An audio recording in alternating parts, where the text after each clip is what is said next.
In this video, we are taking you back to Massanutten Resort in Virginia.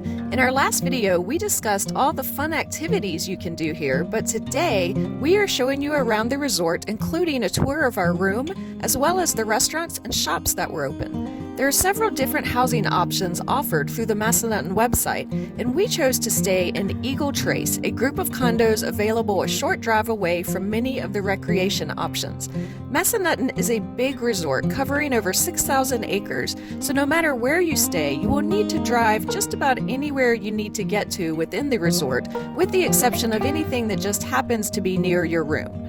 The condos we stayed in are 2 stories tall, but each one is divided into 2 different units. After you enter the front door, each floor is a separate apartment, so you can rent either Unit A down at the bottom of the stairs or Unit B at the top of the stairs. The downstairs apartment has a full kitchen, but the upstairs only has a partial kitchen. We'll show you how partial it is in a moment because we stayed upstairs in apartment B.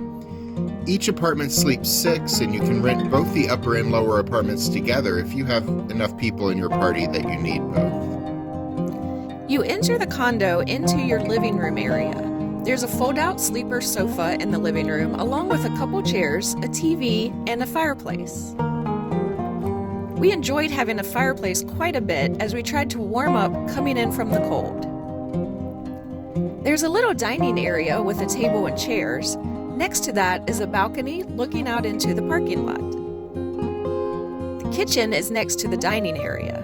There is a full-sized refrigerator and freezer, along with a microwave, a toaster oven, and a kitchen sink.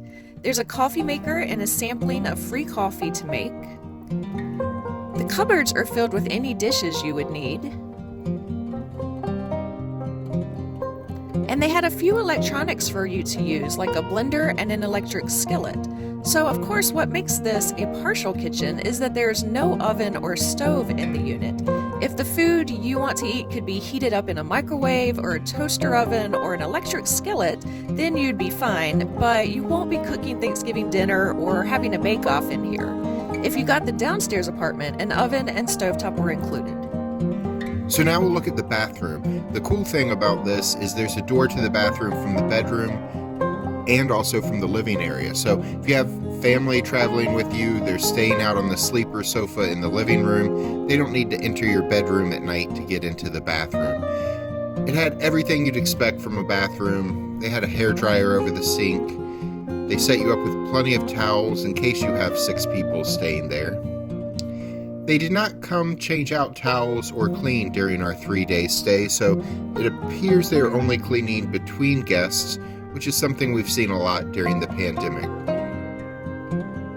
Also of note, they had hand soap by the bathroom sink, but did not provide any type of body wash or shampoo for the shower. We brought our own, so it wasn't a problem, but we actually had a discussion while packing about possibly leaving out our body wash and shampoo, as most resorts we stay at provide these, but I threw them in my bag at the last minute just in case, and was glad I did. The bedroom is nice. There were 2 queen beds, a nightstand between the beds,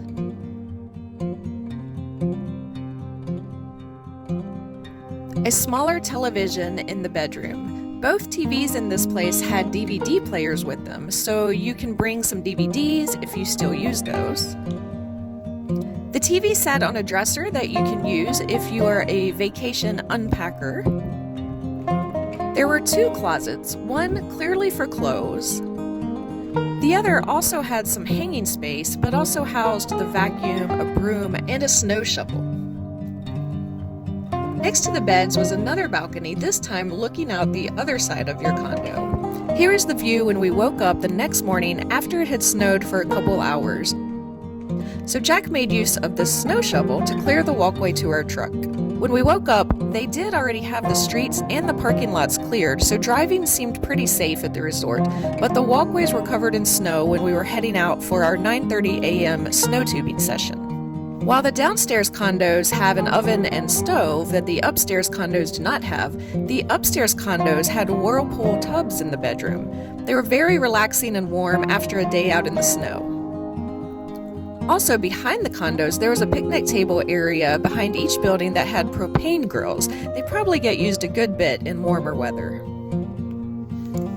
Our condo was $147 a night, which seemed reasonable. If you had a group of larger than 6 and wanted to rent both the upstairs and downstairs apartments together, it would have been $264 a night during our weekend stay. They are slightly cheaper to rent on weeknights at about $121 for a single unit or $217 for both the upstairs and downstairs together if you have a larger group staying. These condos were clearly older. You could see a bit of wear on the furniture and the floors, but everything looked clean when we got there, so they seemed well cared for. There are a lot of these condos spread all around the resort. Most of the accommodations they offer appear to be condos of various different sizes. They also have several hotels. The hotel rooms are slightly cheaper at about $97 a night on a weeknight, or $120 on a weekend during our stay in February 2021. Most of the hotel rooms have 2 queen beds, though they do have a few rooms with 1 king. These rooms have no kitchens, but they do have a mini fridge and a coffee maker. And there's a conference center nearby the hotels. They had several restaurants we tried during our 3 days at the resort. We'll share them with you in the order that we tried them, which also happens to be how we would rank them from best to worst in terms of quality. The first night we were there, we had dinner at Campfire Grill. We had to wait about an hour for a table. They took our cell number, and they're near the ice skating rink and recreation building, so we walked over and checked those out while we waited for our table to be ready. This had really nice mountain wilderness themed decor. There was a back room where people were even eating in an area themed to look like they were in a huge tent. There was a lot of use of wood and stone and bear theming, as the black bears are common in the area. The food here was good. We also had some fun drinks here. I got a drink called Peaches and Cream, while Jack had a drink called Orange Daydream. I couldn't find an exact description online, but they were listed as dessert drinks, and they were delicious. For dinner, I had grilled salmon that came with sweet potato souffle and sautéed zucchini. It was delicious. Jack got a bacon cheeseburger with fries. The food here was the best that we had during our stay. This place had a full bar, and they had several heated igloo-style private dining areas off the back porch if you didn't want to eat inside with others due to COVID concerns. The next day, after snow tubing, we stopped off at Encounters Lounge for lunch.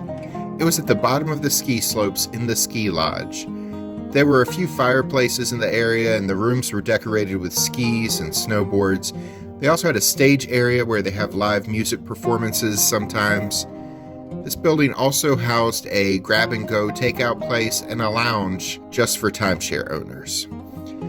There was a bar right outside this building at the bottom of the ski lifts that was also doing a brisk business. Inside Encounters Lounge, Alice got a strawberry peach daiquiri, and I just got a soda. She had a burger that had onion straws and bacon on it with a side of fries. I had some boneless chicken wings and helped her finish her fries. There were several desserts here that sounded delicious, but this was right before we headed off to the indoor water park, so we didn't want to feel stuffed, so we skipped the dessert. Our third meal at a resort restaurant was the one we liked least, although it wasn't terrible. It was just okay. It was at a place called Virginia Barbecue and Pizza. It's located in the same building where we checked into our room at the bottom of the mountain. We love both barbecue and pizza, but the food here was average. I got pulled pork with collard greens and mac and cheese. Jack got a pepperoni and sausage pizza.